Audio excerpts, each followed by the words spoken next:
নমস্কার বন্ধুরা। কখনো কি তোমার মনে হয়েছে জীবনটা যেন থেমে গেছে? চেষ্টা করছো, পরিশ্রম করছো, তবু ফল আসছে না? প্রতিদিন সকালে ঘুম থেকে ওঠো, মোবাইলের অ্যালার্ম বাজে, তুমি উঠে পড়ো, তৈরি হও, কাজে যাও।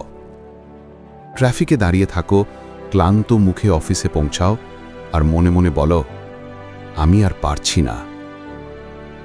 যদি তোমারও এই রকমটা মনে হয়, তবে গল্পটা তোমারই গল্প।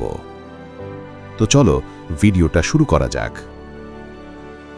মনে করো, অর্পিত নামের একটি ছেলে ছিল।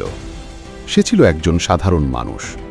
সবসময় চেষ্টা করেছে ভালো কিছু করতে, কিন্তু বারবার ব্যর্থ হয়েছে। একদিন দুপুরে অফিস থেকে ফেরার পথে তার দেখা হলো এক পুরনো বন্ধুর সাথে। বন্ধুটি এখন খুব সফল, নিজের ব্যবসা, শান্ত পরিবার, হাসিমুখ। অর্পিত অবাক হয়ে জিজ্ঞেস করল, তুই এটা কিভাবে করলি রে? আমি তো সারা জীবন চেষ্টা করেও কিছুই পারলাম না। বন্ধু হেসে বলল, তুই চেষ্টা করিস ঠিকই, কিন্তু তুই জানিস না তোর ভিতরে এমন একটা শক্তি আছে যেটা তুই কোনোদিন ব্যবহারই করিসনি। অর্পিত অবাক হল, শক্তি মানে? কোন শক্তি? বন্ধুটি ধীরে বলল, সুপার কনশাস মাইন্ড, আমাদের মস্তিষ্কের তৃতীয় স্তর।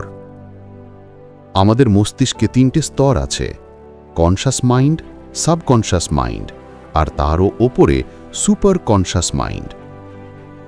কনশাস মাইন্ড হলো যেখানে আমরা চিন্তা করি, সাবকনশাস মাইন্ড হলো যেখানে আমাদের অভ্যাস, ভয় আর বিশ্বাস থাকে, আর সুপার কনশাস মাইন্ড হলো সেই জায়গা যেখানে আমাদের আত্মার আসল শক্তি লুকানো থাকে। এটাই সেই স্থান যেখান থেকে আসে ইনটুইশন, যেটা হঠাৎ মনে হয় এই কাজটা কর, আর পরে দেখা যায় সেটাই ছিল জীবনের সেরা সিদ্ধান্ত। অর্পিত ভাবল, আমি কি সত্যিই এমন কোনো শক্তির মালিক?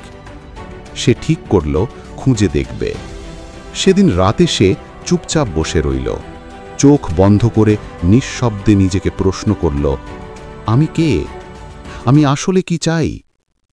প্রথম দিন কিছুই বুঝল না, দ্বিতীয় দিনও না, কিন্তু তৃতীয় দিন কিছু একটার অনুভূতি হলো, একটা অদ্ভুত শান্তি, একটা উষ্ণ আলো যেন ভিতর থেকে জ্বলতে শুরু করল। অর্পিত বুঝল সে নিজের সুপার কনশাস মাইন্ডের দরজায় কড়া নাড়ছে। ধীরে ধীরে সে নিজের ভিতরে 3টি পরিবর্তন আনতে লাগল। প্রথমত, নীরবতা। সে প্রতিদিন 10 মিনিট চোখ বন্ধ করে শুধু চুপচাপ বসে থাকত। কোনো চিন্তা নয়, কোনো অভিযোগ নয়, শুধু নীরবতা। দ্বিতীয়ত, বিশ্বাস। সেই প্রতিদিন নিজের মনে মনে বলতো, আমি পারব, আমার ভিতরে সীমাহীন শক্তি আছে। তৃতীয়ত, কৃতজ্ঞতা। সে ধন্যবাদ জানাতো নিজের শরীরকে, নিজের পরিবারকে, এমনকি নিজের কষ্টকেও, কারণ সে জানত এই কষ্টই তাকে জাগাতে এসেছে। একদিন অর্পিতের অফিসে বড় একটা সমস্যা হলো। সবাই আতঙ্কে, কেউ জানে না কিভাবে সমাধান হবে। অর্পিত তখন নিজের মন শান্ত রাখল, চোখ বন্ধ করল, গভীর শ্বাস নিল, আর নিজের সুপার কনশাস মাইন্ডের কাছে প্রশ্ন করল, আমাকে এখন কি করা উচিত? কয়েক সেকেন্ড পরই তার মনে একটা ভাবনা এলো, একটা সহজ কিন্তু অসাধারণ সমাধান।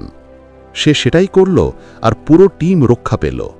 সেদিন থেকে সবাই তার প্রতি শ্রদ্ধা অনুভব করল। অর্পিত নিজেই অবাক হয়ে বুঝল তার ভিতরের শক্তি কাজ করছে।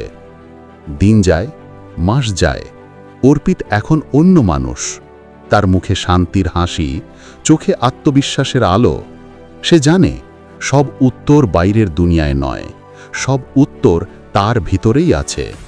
প্রিয় বন্ধুরা, যদি তুমি মনে করো তোমার জীবনেও কোনো কিছু আটকে আছে, তবে মনে রেখো তোমারও ভিতরে আছে সেই সুপার কনশাস মাইন্ড।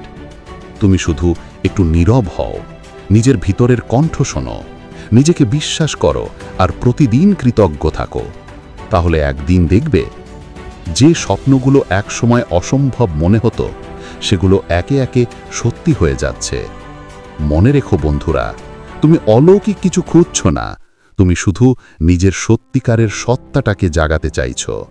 আর সেই সত্তাই হলো তোমার সুপার কনশাস মাইন্ড।